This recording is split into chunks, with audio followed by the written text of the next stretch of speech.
Buenos dias, and welcome to Building a Real-Time Collaborative Text Editor session. My name is Mihaela. I am a software architect at Systematic, which is a Danish company specialized in building software for what we call critical domains, such as the Defense Department, which represents the business unit for which I'm currently working for developing software. And I'm also a teacher at the Faculty of Cybernetics, Statistics, and Economic Informatics in Bucharest, in Romania. And I have a Ph.D. in neural networks algorithms. Today, though, I'm here to share a real experience from our software, which is represented by building a collaborative software. And for this, I will start first of all with a very brief and quick introduction about the context of building our software so that you can have an overview, or better say, a general image of what were the constraints that we had. And this will help in understanding why we had to take several tech decisions that I'm going to present in the next couple of minutes. Then we will see what exactly is a rich text editor, what does it actually mean, what is collaborative editing, and with a high focus on algorithms, highlighting exactly how operational transformation helped us implementing this solution. And on top of the collaborative and rich text editor parts, I'm going to provide some of our additional requirements for which we had to continuously adjust the solution. And with this say, let's get started. And first of all, as I mentioned that I'm going to provide a little bit of context, I thought that what better way to explain the context for which for which me and my team are building software than with some pictures. So we are building software for them, for those that are performing their jobs either on land, on air, on sea, or from just a centralized command and control server, like you can see here in these pictures. What they all have in common, though, is the fact that there are multiple phases involved in a military operation. And one of these phases is represented by the planning phase, where different units from one or from more organizations, and by units I'm referring to users of a server, so one or multiple users from one or multiple organizations should get together to plan the military operation before they actually are in the position of executing them. So during this planning phase that I'm talking about, there might be quite a very large number of units from all these organizations that I mentioned, and they all must work together and share their work in real time. And in this part of the process, there might be multiple documents involved, hence needing for the need of this functionality. And for these documents to be edited at the same time, they must be available to everyone involved in real time. I also want to highlight the fact that in one organization, there might be multiple users involved, but they most likely have different security clearance level, meaning that not all of them can access the same document, or if they can access the same document, they can't access all the information from that document, like we see in the movies with those black parts redacting some of those documents. And on top of this, I do have an addition to make. I'm speaking about the defense domain. So most of the time we are dealing with air-gapped environment, so no internet connectivity. And this is the context for which me and my team had to build a collaborative editing solution. And let's see how we managed to achieve this. But before we actually start into the implementation phase of our new functionality, because we did receive a requirement like implement this, we had to define the concepts that were involved. We wanted to make a list of requirements. We wanted to break down that large use case into multiple and smaller use cases. And on top of that, we wanted to see how we are going to address each of them. So initially, we started by answering just a simple question. What exactly is a rich text editor? And I will briefly present the list that we came up to answer this question. So first of all, we define a rich text editor as a list of ordered characters, and each character is identified by a value, which can be a letter, a space, a number, and so on. And besides this, we also have a numerical index representing the position of that character inside the list. And with these characters, we should be able to perform some basic operations such as insert and delete. And in case you're wondering why I haven't added updates on the list, that's because an update is actually represented by a delete operation followed by an insert operation. And there's more, obviously. We identified a list of advanced operations that should work in our editor, such as the ability to apply some styling formats on those characters, like bold, italic, or arbitrary background, and so on. Everything that you can see in modern text editors. Also, we wanted to be able to insert and work with tables, with images, with links, with lists, and other similar advanced objects. And lastly, as I already said, we needed to be able to highlight the security clearance of the users inside the document and at the document level itself. So at the level of paragraph inside the document. And for this, we introduced something called classification as a new concept for our text editors. And I could say that with this list of specifications and also with the collaborative editing requirement in mind, we started to look at the existing frameworks that were available on the market, because at that moment we said that definitely we are not the only ones or the first ones that want to create a solution, something like similar to this one. So we started to look at the available frameworks, and honestly, there are plenty of them. So we looked at Froala, we looked at CodeMirror, TinyMCA, CK and many others. But at the end, we stopped and used only these two, Froala and CodeMirror. But why? What were our reasons for selecting this? And to answer in short, that's because of requirements. But let me give you a couple of examples. So first of all, like any other software, the license plan is an important aspect. And that's because in this particular case, especially, most of the frameworks have the collaborative editing price based on the number of installed machine servers. Well, neither us nor our customers in general could have provided a specific amount or a specific number of servers from the very beginning. We can't say that we are going to use 237 servers and that's it. This should be quite dynamic anyway.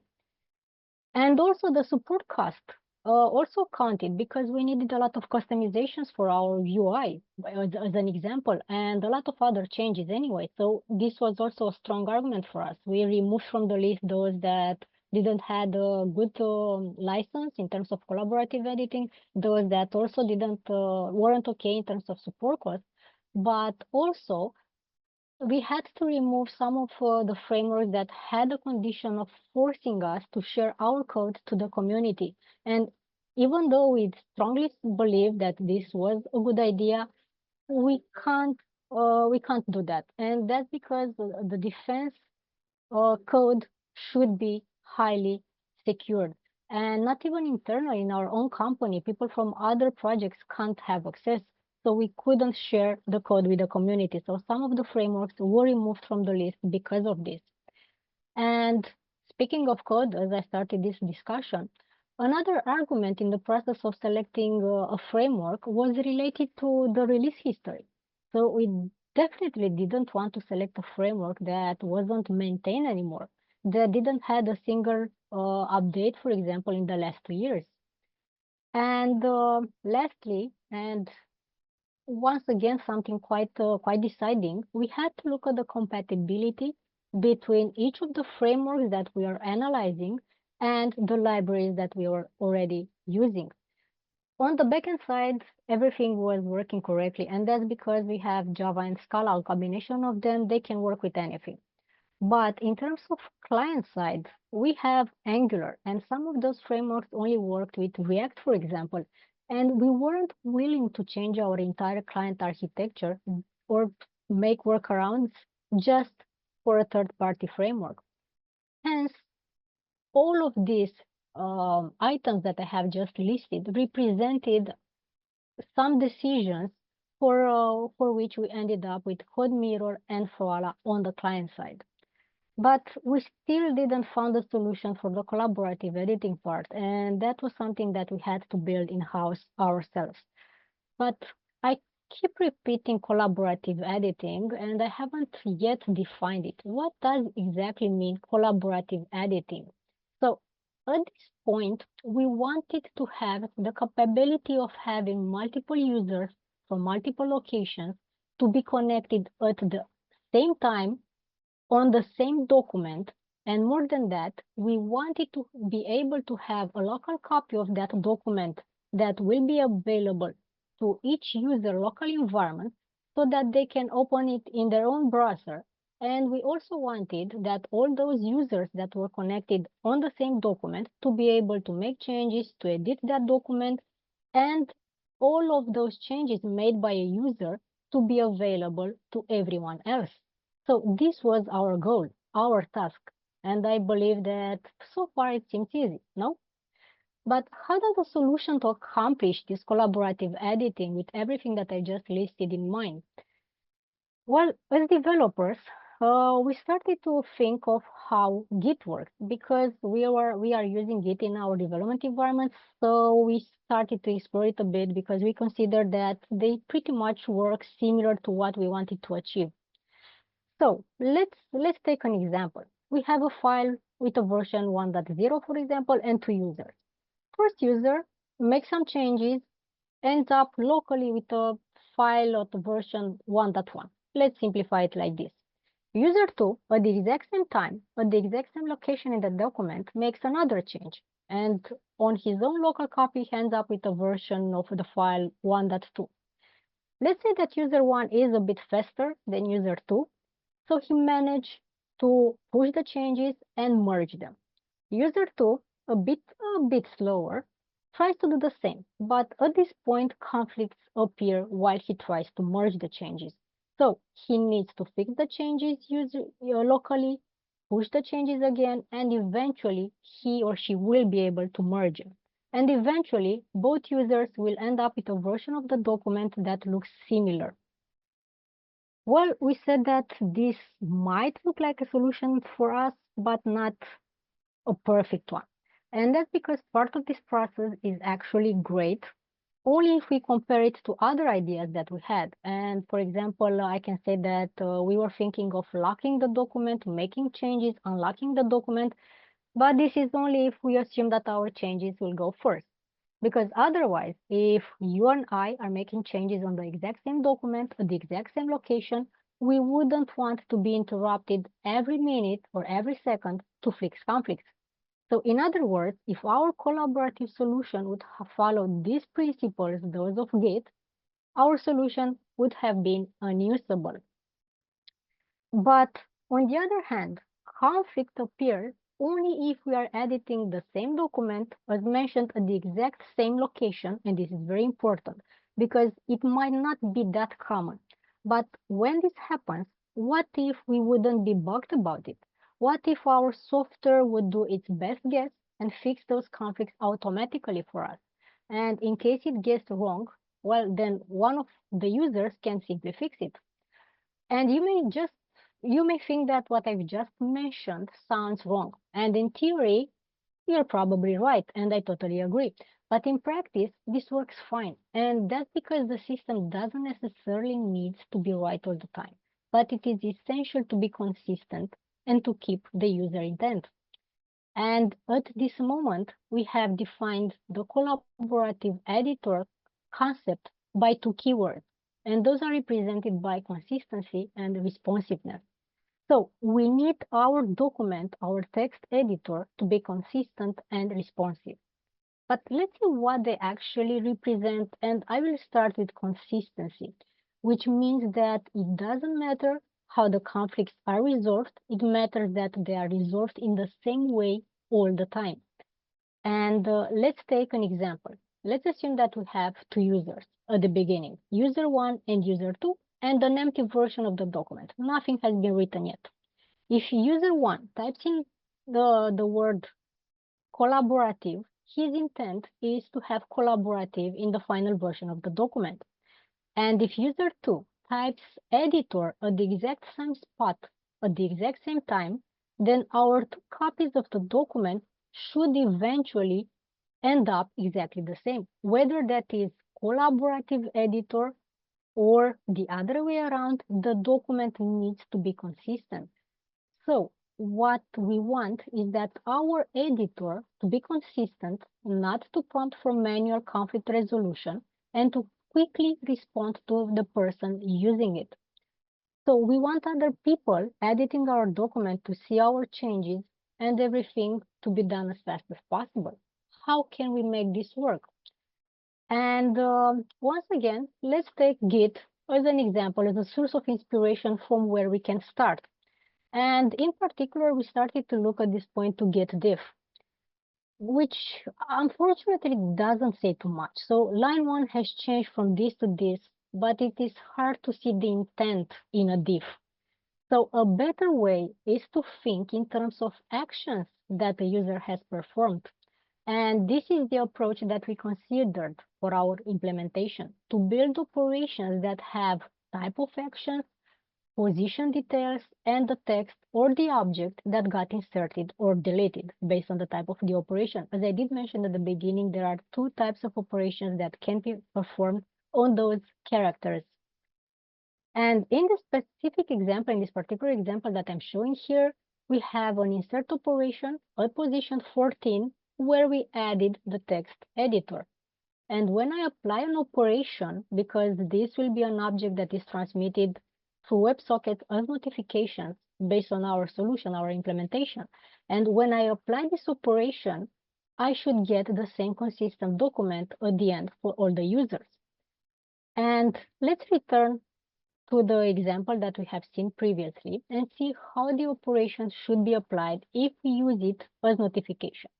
So once again, we have two users, and let's assume that they already have collaborative in the document. One of the users, let's say user 1 to simplify things, will insert editor at position 14. So in his own local copy, he will end up with collaborative editor as a text. When this notification is being sent to user 2, he also needs to end up with collaborative editor in his local copy. So we end up in this point with a consistent document for both the users. And just by looking at this example, we may think that it is enough for our collaborative editor solution, and we end up with a final solution. But this is not true. And that's because this specific example that I'm showing here involves just one user making changes and the other one staying there without touching or breaking anything. What if we have two operations, different and sent by both users at the exact same time? So let's elaborate more on the consistency part, and let's see how this actually works in practice. So let's assume that we have two users. User 1, user 2, both with A and T in the document. I used just a few characters to simplify everything. User 1 inserts C on position 0, so his intent is to end up with a cat. User 2 does similar thing. Inserts an R on position 1, and he or she wants to end up with art. When the notification will start to be sent to the other users, let's assume that in this case, the notification from user 1 gets to user 2, meaning to insert a C on position 0, we end up with a cart in the user 2 local copy of the document. When we get the notification from user 2 to user 1, meaning to insert an R on position 1, we end up with a CRUT. And honestly, I'm not sure about you, but I have no idea what it is. What I do know is that at this moment, the consistency rule is broken because we didn't end up with the same characters for both of the users. And this was an insert operation. Let's see how things works for a delete. We have cat for both users. User 1 tries to insert the first character. User 2 does the exact same thing, ending up with an AT. This was the user intent, both of the users' intent. But those notifications, when will be received by the other users, will do more than what they wanted to do because they will continue to delete and they will end up with a T, meaning that once again the consistency rule is broken.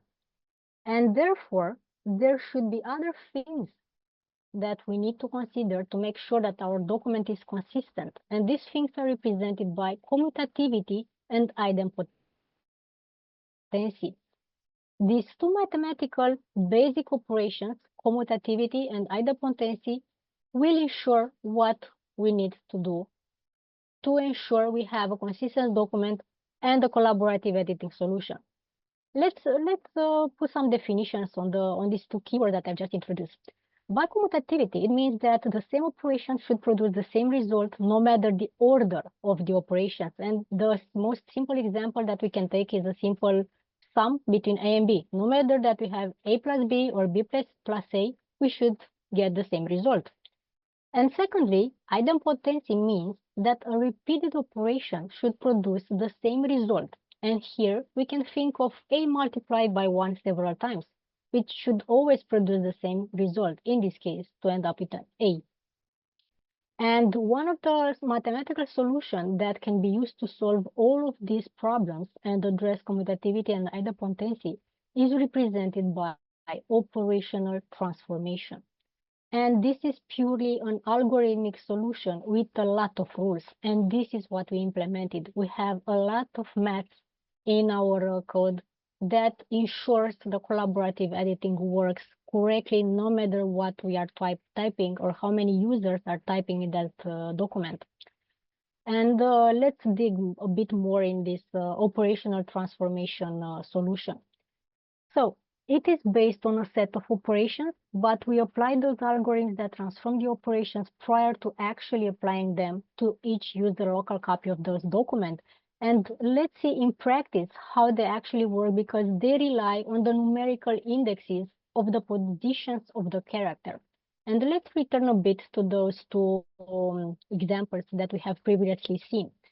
So initially we had an A and T. User 1 wanted to insert a C on position 0.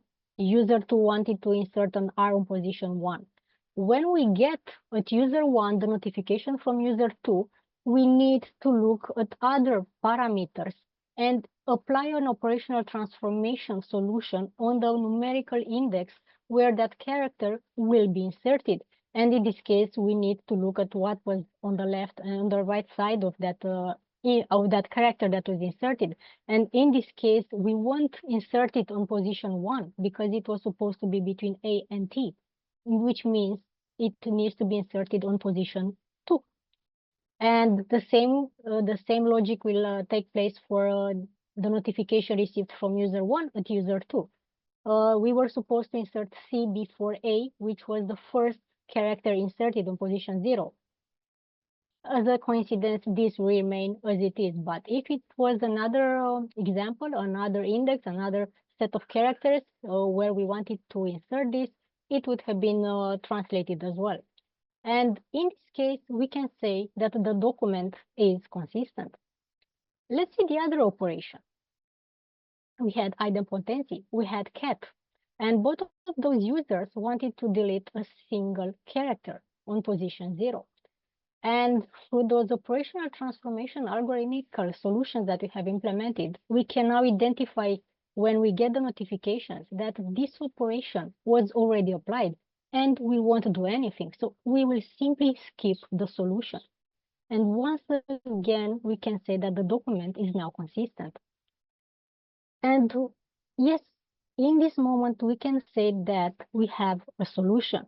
Only that we had to adjust it based on additional requirements that required special handling and yes, some adjustments to the solution. And I will give you two simple examples of why we had to adjust this solution, but it was a solution. Let's take one by one. First of all, we had to be able to work with advanced objects. For example, we need to be able to change the format of a text. We had to apply the same text color or background colors or different background colors and so on. We needed the ability to insert different types of lists, bullets or order and so on. So everything you can do in other modern document software. And let me give you an example with a list. We have two users. User 1 has item 1 in the list. User 2 has item 1 and item 2. The first user applies list as a text format, but as a bullet list, while user 2 applies the same format, the same text format as a list, but an ordered list. So what will be the version that ends up in the document? A combination of them or just one of them? And at this moment, the answer is that it doesn't matter. what it is important is to be consistent all the time. So in our case, this was a rule meaning like last man wins. So in this case, if user 2 was 1 millisecond faster, then the changes would be his. What was important is to have a consistent document and follow the same rules no matter the scenario. And the solution for this sort of scenario was to extend our algorithms and add support for complex data structure. And we were able to do this by relying on the DOM. And that's because the HTML is tree-based language. So that means that the DOM is tree-based structure. And we can follow it like this in our algorithms. So at this point, we added support for custom data objects like tables, like pictures, horizontal lines. We also needed to support an advanced set of operations. We had to be able to change from a heading into a list, to be able to split paragraphs, merge them, and so on. And also, we had to be able to support the possibility of having marker operations, meaning that when we search characters inside the document, to be able to just highlighting them inside that document. And this was just an example of one of the additional requirements that forced us to keep building on top of our operational transformation algorithms.